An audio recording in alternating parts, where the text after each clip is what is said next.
Welcome to Dead Man Talking. Tonight's show is an extra special show as we welcome back my 10-year-old daughter, Dead Girl Talking, with tonight's story that is entitled I think my Sims 3 character is trying to kill me, Part 1. Let's get straight into that. I have had several experiences in my life that could be classified as paranormal in nature. Anything from hearing voices when no one was around to seeing objects move without anyone touching them. But what is currently happening to me certainly takes the cake. You should know that this has been an ongoing situation and has not been resolved. I honestly do not know how to fix this. I will keep everyone updated on the situation as it unfolds. To begin, I will say I'm not exactly a skeptic. I do believe that there are conventional science that cannot explain. However, I pride myself as a person that tries to debunk strange things to the best of my ability. So when I tell you that my Sims 3 character I created 4 years ago is a serial killer and may be trying to kill me, believe me, I have tried everything to try and explain this rationally.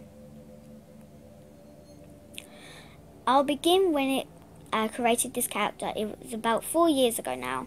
I had finally bought The Sims 3 and several expansions for it. I was pretty excited. I had played Sims 2 for the longest time and loved it. My friend Maxwell had The Sims 3 and told me I should get it. I wanted to play it so bad, but I never seemed to get around to be busy with school.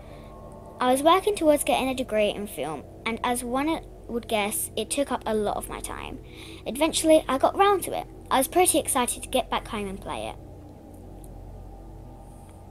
So I got home and installed it. After about 25 minutes I was in and playing. I started creating my character. Tall, green eyes, pale skin, black hair, even physically fit. He was quite the looker as far as Sim standards go. I needed a name to go with his mysterious demeanor. Eric Dimitrov, the current bane of my existence. He was finished. So I entered the town and began my Sims life. I remembered some of the cheat codes that my friend Max had told me about, specifically the one that gives you money. I gave Eric a good start, somewhere around 200,000 simoleons, gave him a decent house and a car. I began his career in education. I know, kind of boring, but I figured I would try something new once. I got him to fly through jobs and eventually I got him to a high school teacher.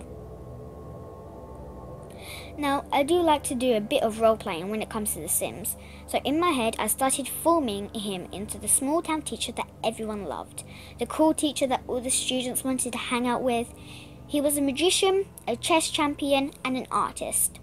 He would always go to the extra mile to ensure his students would succeed and reach their dreams. But he was the most illegible ballacher in town. I built up Eric pretty well. After several weeks of playing, I was satisfied with how this was going. Had I known this would happen if I ever continued? After about 2 months of playing, my friends told me the mods for the game. There were a lot that I wanted to try, but one in particular caught my eye. It was called Dexter the Bear. Max had told me he had tried it once and he had loved it. Basically, you download it and install it to the game and it gives you a stuffed bear toy named Dexter. When your character has it in their inventory, it allows your character to kill other Sims. I have to admit, it was some morbid amusement with this mod, but it was just a game. Just a game. This is something I have been saying repeatedly for weeks now. So I downloaded it and tried it out. I thought about making a new character to try it with, but then I thought, what if Eric wasn't the man the town had perceived him to be? What if everyone's favourite high school teacher had the dark secret? What if he was in fact a serial killer? At that time, this really excited me, so I installed it and began a new chapter in Eric's life. It began small. I wanted to test it out, so I invited another Sim to Eric's house to hang out. They ordered pizza and watched TV and had a grand time. As it got late in the game, the other Sim announced that it was late and she should get home. And that is when I sprung into action. As the Sim went to the door, I locked it and then locked the others, then she couldn't get out. Then Eric struck. I clicked the bubbles and popped. the option appeared, Kill Sim. I selected the stab option and watched Eric walk over to the other Sim and make a stabbing motion. The other Sim grabbed her stomach and kneeled over, falling to the ground and was dead. I remember laughing at the animation was quite cheesy looking. The Grim Reaper appeared and took now the Sim's ghost and left only a remains box. I was laughing so hard. This mod had made the Sims far more interesting.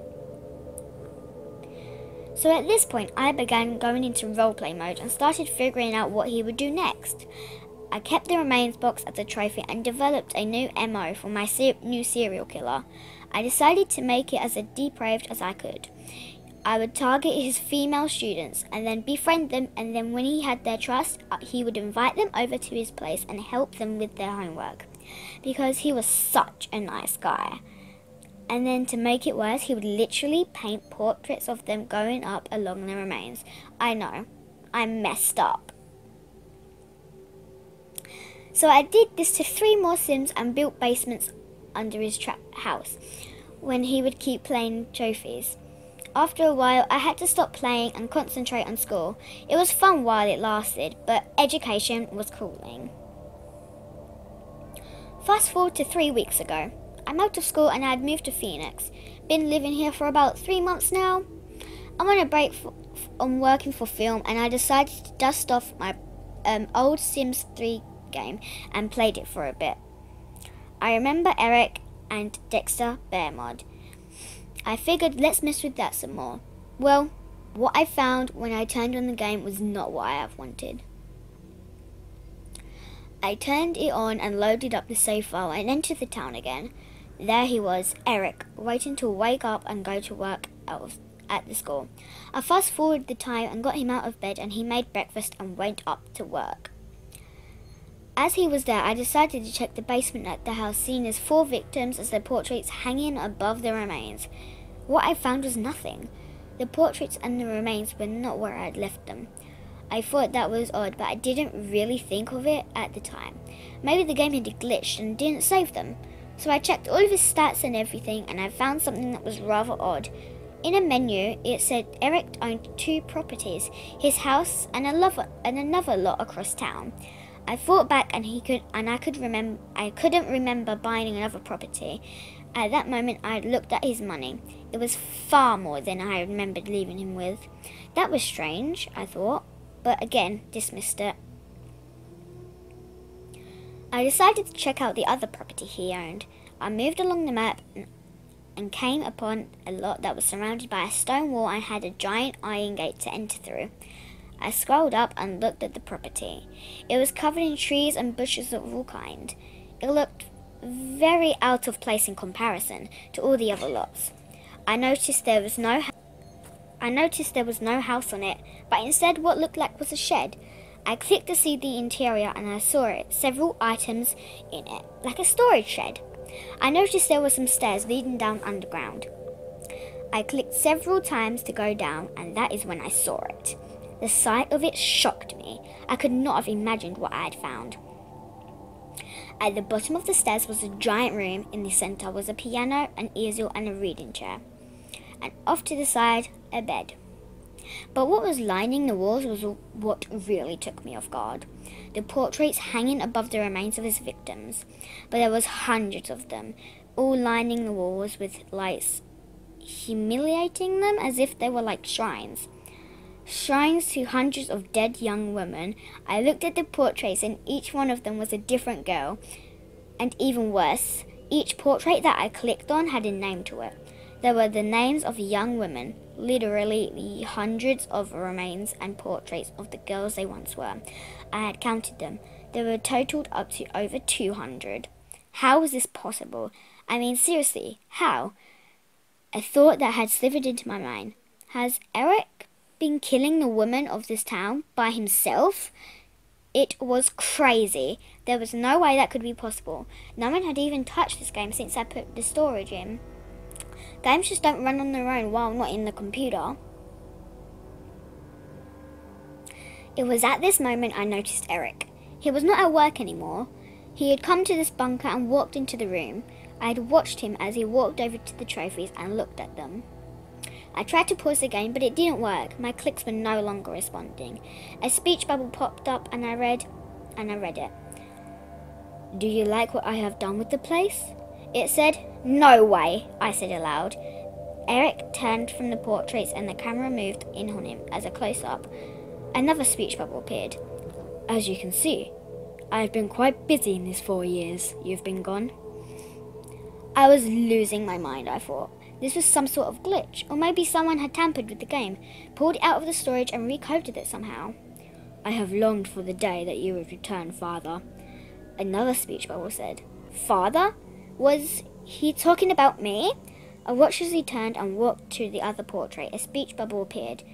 Do you remember her? She was our first. So beautiful. I painted the portrait from her memory. She was sitting on the park bench that day, reading a book. I remember thinking just how exhilarating it would be to end her life. What the hell? This was not happening. It couldn't be what I thought, and this is when it got worse. Eric turned back to me and looked directly at me. Are you ready to continue our little game, Father? He said. At that point, I unplugged the computer and walked away from it. What the actual hell was that? My head was spinning. I felt sick. There was no way this was happening. I was just overworked, I thought. I needed to get some rest. Yes, that's what I needed. I was going to take everything from NyQuil and sleep. And tomorrow, everything would be normal. Christ, was I ever wrong? Wow. Thank you, Dead Girl Talking.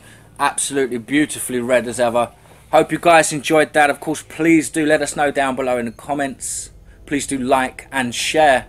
And as ever, folks, remember, be safe, not sorry.